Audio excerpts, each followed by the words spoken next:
Iis Risnawiyati seorang ibu bekerja. Setiap hari, lebih dari 9 jam waktunya tersita di tempat kerja, meninggalkan rumah dan anak-anak. Sepulang bekerja, Iis nyaris tidak punya waktu dan tenaga untuk pekerjaan rumah tangga, seperti masak dan cuci. Situasi ini membuat Iis sangat bergantung pada tenaga pekerja rumah tangga. Ada yang senang di kamera. Kalau buat keluarga saya menjadi sangat penting karena saya punya 3 anak, memang sudah besar-besar, tapi ada satu yang memang sakit kondisinya sehingga dia perlu dijaga. Kemudian kami semua tuh bekerja di luar rumah, jadi kan pasti harus ada yang jagain rumah. Makanya saya perlu 2 orang asisten rumah tangga, yang satu memang khusus buat mengasuh dan menjaga anak saya, yang satu lagi buat urusan. Seperti kebanyakan ibu yang bekerja di luar rumah, Iis punya kebutuhan yang tinggi untuk pekerja rumah tangga. Tapi ternyata keberadaan PRT menjadi urusan yang pelik. Makin ke sini juga makin sulit ternyata. Kemudian kriteria yang kita harapkan itu tidak selalu dapat dengan pas dengan tenaga kerja yang ada di luar. Misalnya kita butuhnya yang ABC, ternyata kita dapatnya cuma AB. Agen penyalur sampai hari ini masih menjadi andalan banyak rumah tangga untuk mendapatkan PRT. Lembaga semacam ini diharapkan menjalankan fungsi seleksi PRT. Namun, acap kali kebutuhan yang tinggi tidak bertemu dengan pemenuhan yang memuaskan. Kalau tentang tindakan kejahatan ya atau kekerasan pada anak, itu nomor 1 yang saya proteksi.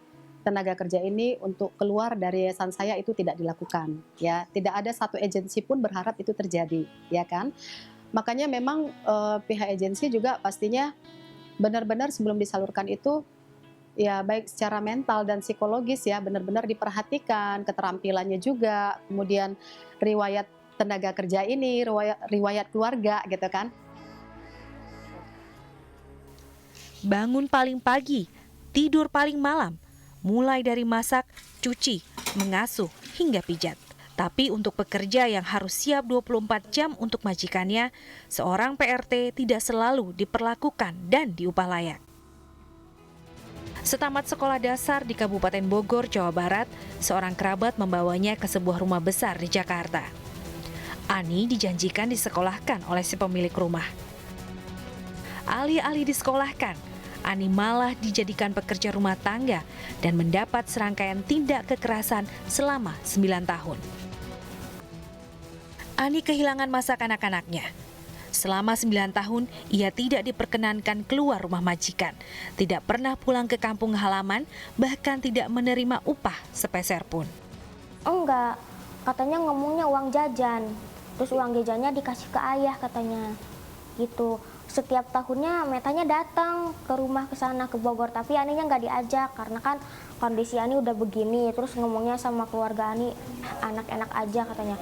Terus setiap ayah ngabarin, ayah tuh mau datang, nggak ada Aninya katanya lagi keluar kota. Soalnya kan yang diancem ayah, orang tua. Sebagai pemberi kerja, majikan menginginkan PRT yang bekerja secara profesional. Pekerja rumah tangga pun menginginkan hal yang sama, diperlakukan secara profesional. Hubungan antara ibu sama si asisten rumah tangga ini kan bukan cuma pekerjaan kan pada akhirnya. Di situ kan ada hubungan kepercayaan, ada nilai-nilai saya menitipkan anak-anak dan rumah loh, dan itu kan tidak sederhana ya. Sehingga memang kalau misalnya orang itu bisa dipercaya, orang itu memang bekerja baik dan mau diajak ke keluargaan, itu memang pasti fasilitas itu akan mengalir tanpa hitungan gitu. Dalam arti ya memang dia sudah jadi bagian keluarga kita, apa yang terjadi dengan dia ya itu menjadi bagian dari kita. Kepada customer mungkin ya atau masyarakat memang harus lebih berhati-hati ya. Yang pertama legalitas yayasan ya atau agensi itu memang nomor 1 ya.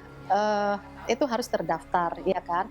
Ada izin dari Disnaker setempat, nah, seperti itu secara legalitas. Yang kedua, supaya tidak terjadi tindak kejahatan seperti itu tadi, kita harus tahu lokasi tempat agensinya, ya. Jadi saya sih sebagai pimpinan ya di agensi ini, saya lebih senang kalau customer tuh datang langsung ya, bertatap muka, kemudian interview di sini gitu. Itu rasanya lebih familiar ya. Jadi dia tahu kondisi, oh ini agensinya memang benar-benar bisa dipercaya, seperti itu. Lalu sekarang, upah yang layak setelah PRT yang berkapasitas baik atau sebaliknya? Undang-Undang Perlindungan Pekerja Rumah Tangga bisa menjadi awal yang baik untuk melindungi PRT dan pemberi kerja. PRT bisa mendapat upah layak sesuai kompetensi memuaskan yang sudah diberikan. Begitu juga pemberi kerja bisa menuntut kompetensi sesuai upah layak yang diberikan.